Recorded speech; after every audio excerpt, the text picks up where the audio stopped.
Your story. Okay. Tell us about Caitlin and what makes Caitlin interesting, etc. Go right ahead. So, my name is Caitlin. I went to school to study music, and I was planning to be an opera singer, and that was what a lot of people were kind of pushing me to do. It's pretty noisy right here, right now. We've got games going on and so on. I don't want to interrupt her. Yeah.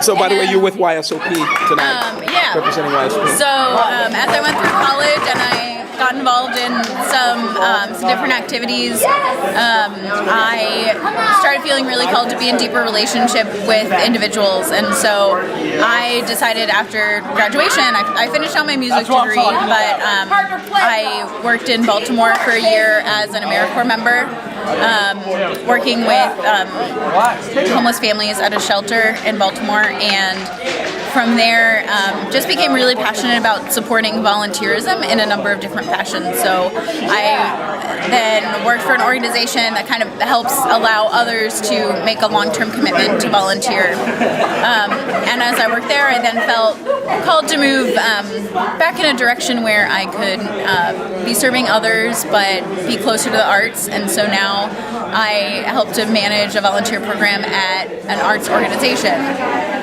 which I'm really enjoying, and I love getting to come here every once in a while too, and keep serving in this way. Interacting mostly with high school kids now. Yep, high schoolers, college students, and I think I see a lot of myself in them when I was You still in look high like school. you're in high school. Well, really. yeah, that too.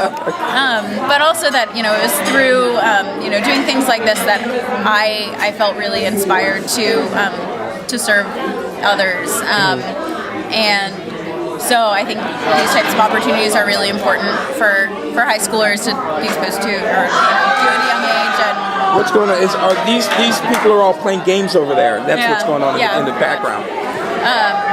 So yeah, I just find a lot of joy and inspiration in getting to just work with these young people and help them to possibly find their path in life. Okay, so you've been working on your path though, still, right? Yeah. Oh yeah. Since. I'm nowhere near figuring out where it's going. What color's your parachute, if you will? What color is my parachute? That's a famous book. It's about finding your career. Okay. It is.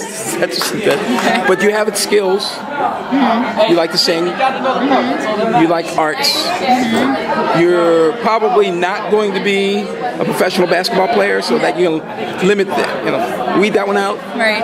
Okay. So when you get down to it, you got skill sets that lend themselves towards you based on what you do in an average day and what feels good.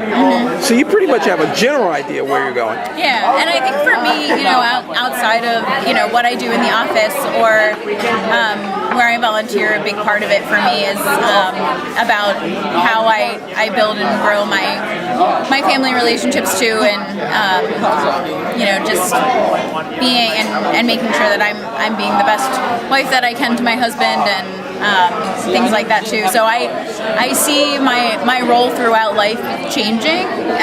That maybe I'll do one thing for a little bit and then do something else, and I've never been one that's set to one particular path, and having to achieve like that top goal. Yeah, but you're married now, so you are on a path. That's a commitment that you made. Yep, absolutely, and that for me, that trumps all. That I absolutely want to do work that's fulfilling and joyful for me.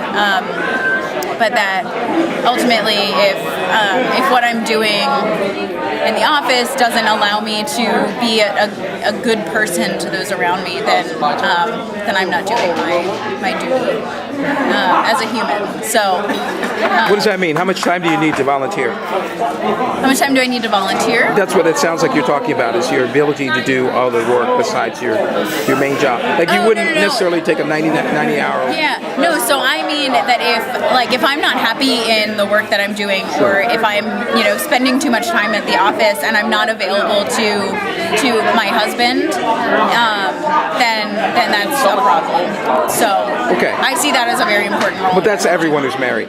Sure. Okay. Yeah. Nobody likes to spend 80 hours a week at work.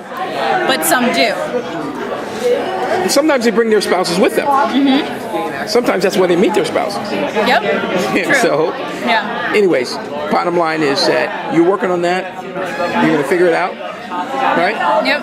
Okay. You going to have any kids, you think, soon or not? That's in God's That's plan. not a plan. Yeah. That's not a plan you're sure of right now. Yeah. Okay. All right. So what did you have tonight? We had spaghetti and salad and looks like nice little creamy dressing. Yep. And the food's pretty good here, isn't it? It's great. Yeah. Yep. These guys did a great job cooking it. Matter of fact, dessert's about to come. I have a feeling it might be ice cream. And I need to make sure that I'm not needed in the kitchen. Okay, I bet But- you are. Okay. See you soon. But thank you very much. Thanks, Caitlin.